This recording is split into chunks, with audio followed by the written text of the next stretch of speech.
होती है। मधु का पति रमेश उसी वक्त घर में आता है और उससे पूछता है, अरे बच्चे दिखाई नहीं दे रहे, कहाँ हैं दोनों शैतान? अच्छा, मैं तो उनके लिए पकौड़े लाया था। पकौड़े इस वक्त? अरे आज मैं जब बाजार से गुजर रहा था तो वहाँ एक कोने में एक पकौड़े वाली बैठी थी। उसके पकौड़े की खुशबू दूर दूर तक आ रही थी। मुझसे तो रहा नहीं गया और मैंने घर के लिए थोड़े से पकौड़े पैक करवा लिए। चलो अच्छा है, कुछ तो लेकर आए, वैसे तो कुछ लाते नहीं हो कभी। अब तुम ताने मारना छोड़ो और पकौड़े डालकर दो।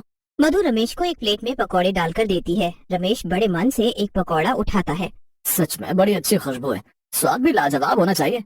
रमेश जैसे ही पहला पकौड़ा मुंह में डालता है, पकौड़ा मुंह में घुल जाता है। अरे वाह, क्या पकौड़े हैं! पकौड़े मुंह में डालते गायब। अच्छा, तो और पकौड़े चाहिए? लो भाई, तुम सबके खा लो, पर बच्चों के लिए कल जरूर ले आना। अरे नहीं नहीं, वो खा लेंगे, कोई बात नहीं। और हाँ, तुम भी खा लेना। अरे कोई बात नहीं, ये तुम खा लो, हम कल खा लेंगे। वैसे भी बच्चों ने शाम को समोसे चाउमीन खाए हैं, तो वो शायद खाएं भी ना, और मैंने भी उनके साथ अच्छे से पेट भर लिया है।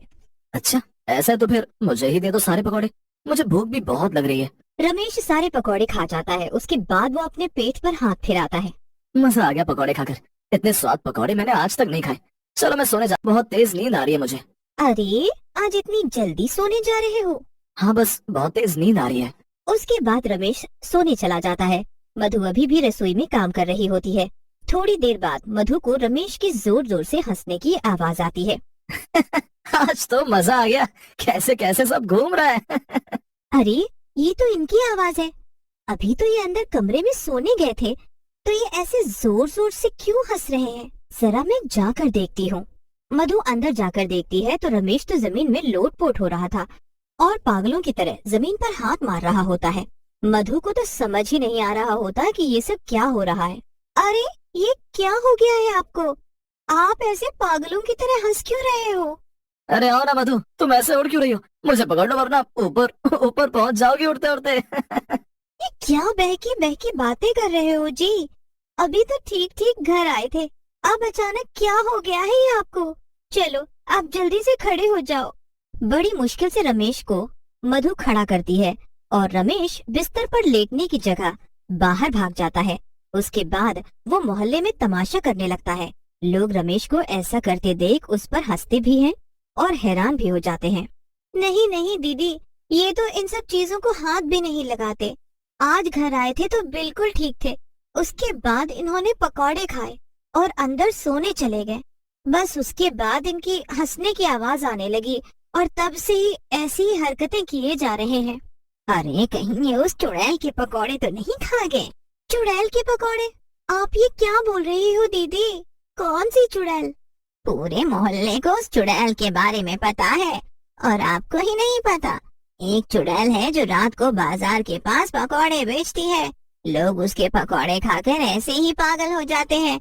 वो जो शीला भाभी है ना, उनके पति का भी यही हाल है। पर आपको कैसे पता चला कि वो चुड़ैल है? पकौड़े बेचने के बाद वो अपने असली रूप में आ जाती है और बस तभी किसी ने उसे ऐसे देख लिया था। हे भगवान, अब क्या होगा? कैसे ठीक होंगे मेरे पति? शीला भाभी पूरी दुनिया में घुमाई पर उनके पति कहीं से ठीक नहीं हुए। आप अब देख लो क्या कर सकती हो। वैसे तो मुझे लगता है वो चुड़ैल ही ये सब ठीक कर सकती है। मधु बड़ी परेशान हो जाती है और अपने पति को जैसे तैसे करके वहाँ से ले जाती है। वो अपने पति को घर में बंद करके और बच्चों को सुलाकर सीधा उसी बाजार में उस पकौड़े बेचने वाली को ढूंढने जाती है। मधु बाजार में पहुँच जाती है और उसे दूर पकौड़े बेचने वाली दिख जाती है। वो वहीं दूर खड़ी उसे देखती रहती है। आओ आओ, जल्दी आओ, गर्मा गर्म पकौड़े खाओ, एकदम करारे और स्वादिष्ट पकौड़े। कुछ ही देर में पकौड़े वाली के सारे पकौड़े बिक जाते हैं। वो आम इंसान की तरह अपना सब सामान इकट्ठा करके वहाँ से जाने लगती है। वो दीदी बोल रही थी कि ये चुड़ैल है, पर ऐसा तो कुछ भी नहीं है। मधु को ये बात झूठ लगने लगती है और वो वापस आने ही लगती है कि उसे अजीब सी हंसी सुनाई देती है। मधु फटाफट पीछे मुड़कर देखती है तो वो पकौड़े वाली चुड़ैल में बदल चुकी होती है।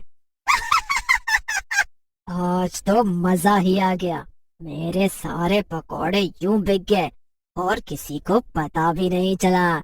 उन पकौड़ों में पागल करने वाली भांग है। भगवान, ये तो सच में चुड़ैल है। ये तो पकौड़ों में पागल करने वाली भांग मिलाती है। अब मैं क्या करूं? भगवान मेरी मदद करो। मधु उस चुड़ैल के पीछे पीछे जाने लगती है और जैसे ही वो उस चुड़ैल के कंधे पर हाथ रखने ही वाली होती है, उसे एक हाथ अपनी तरफ खींच लेता है। मधु डर जाती है। अरे बेटी, मैं हूँ। ये तुम क्या करने जा रही थी अभी? बाबा, वो एक चुड़ैल है, पकौड़े बेचने वाली चुड़ैल, जो पागल करने वाली भांग पकौड़ों में मिलाकर लोगों को खिला देती है। इसके पकौड़े खाकर मेरे पति भी पागल हो गए हैं। मैं इसे नहीं छोड़ूंगी। बेटी, वो एक चुड़ैल है और तुम एक मामूली इंसान। इससे तुम जीत नहीं पाओगी और ये तुमको मार डालेगी। तो फिर मैं क्या करूं? कैसे अपने पति को ठीक करूं और इस औरत का अंत करूं? क्या तुम सच में इस चुड़ैल को मार देने की हिम्मत रखती हो? हाँ बाबा, मैं तो इसे अभी के अभी मार डालूंगी। ऐसी बात है तो मेरे पास एक ही उपाय है। अगर तुम ऐसा करती हो तो तुम्हारा पति भी ठीक हो जाएगा और ये चुड़ैल भी मर जाएगी। आप मुझे जल्दी बताओ बाबा। तुम कल मेरे पास आना, मैं तुम्हें कुछ दूंगा। बस वो चीज तुमको मिलाकर पकौड़े बनाने हैं और कैसे भी वो पकौड़े तुमको इस चुड़ैल को खिलाने हैं। ये तो बहुत मुश्किल है। मुश्किल तो होगा ही, उसे मारना आसान कैसे हो सकता है? मधु बड़ी परेशानी में आ जाती है, पर उसके पास कोई दूसरा रास्ता भी तो नहीं होता। वो चुपचाप घर जाकर सो जाती है और अगले दिन बाबा के पास जाती है। बाबा उसे एक पोटली देते हैं। मधु पोटली लेकर घर आती है। पोटली में कुछ मिट्टी जैसा होता है, जिसे मधु बेसन में मिलाकर पकौड़े बना देती है। अब मधु के पास बस एक ही आइडिया बचता है। वो चुड़ैल के साथ में ही अपने पकौड़े बेचने बैठ जाती है। पकौड़े ले लो, पकौड़े। इतने स्वादिष्ट पकौड़े कभी किसी ने जिंदगी में नहीं खाए होंगे। ये क्या चक्कर है? तुझे दिख नहीं रहा? मैं पहले से यहाँ पकौड़े बेच रही हूँ। तो फिर तू कैसे यहाँ पर पकौड़े बेच सकती है? हैं? अरे बहन, तुमने कोई ये जगह खरीद थोड़ी रखी है जो तुम ही यहाँ पकौड़े बेचोगी। और वैसे भी मैंने बहुत सुना है कि तुम बहुत ही बेकार पकौड़े बेचती हो। मैं और बेकार पकौड़े? मेरे पकौड़े खाकर तो लोग पागल हो जाते हैं, पागल। हाँ हाँ, सही कहा।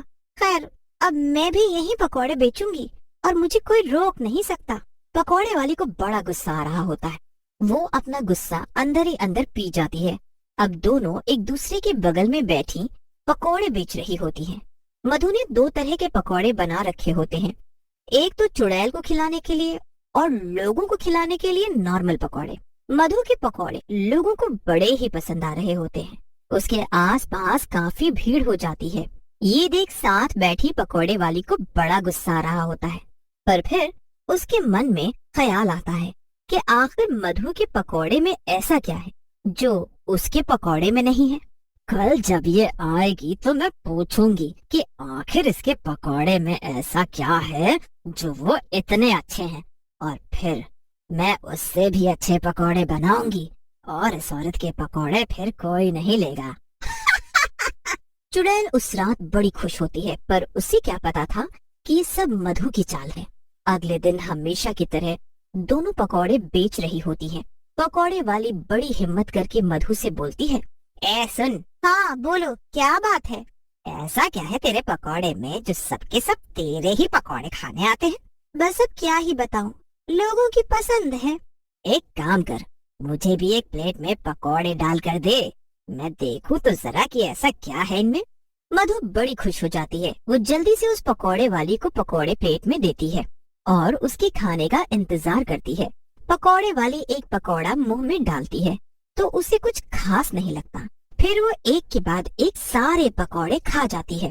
क्या है इन पकौड़ों में? इससे अच्छे तो मेरे पकौड़े होते हैं। तो फिर लोग तेरे ही पकौड़े क्यों खाने आते हैं? बस 2 मिनट रुक, फिर तुझे सब पता चल जाएगा। मधु 2 मिनट रुकती है और फिर वो जोर जोर से हंसना शुरू कर देती है। उसके बाद वो बिल्कुल एक पागल औरत की तरह हंसने लगती है और हंसती ही जाती है और अपने असली चुड़ैल के रूप में आ जाती है। अरे अरे, मैं तो पागल हो रही हूँ। हाँ, तू पागल ही हो रही है, जैसे तूने मेरे पति और बाकी सबको पागल किया। ये सब मेरी चाल थी। ये सब जो पकौड़े खरीदने आते थे, ये सब मेरे कहने पर आते थे, और जो पकौड़े तूने खाए उसमें भी कुछ वैसा ही था जो तू मिलाती रही अपने पकौड़े में। नहीं नहीं नहीं। चुड़ैल अजीबोगरीब हरकत करने लगती है और उसके बाद उसे होश ही नहीं रहता और अपने ही बनाए पकौड़े खाकर वो होश में नहीं रहती। कुछ ही देर में उसकी हालत बद से बदतर होती जाती है और वो तड़प तड़प कर मर जाती है। उसके मरते ही पागल हुए सब लोग वापस ठीक हो जाते हैं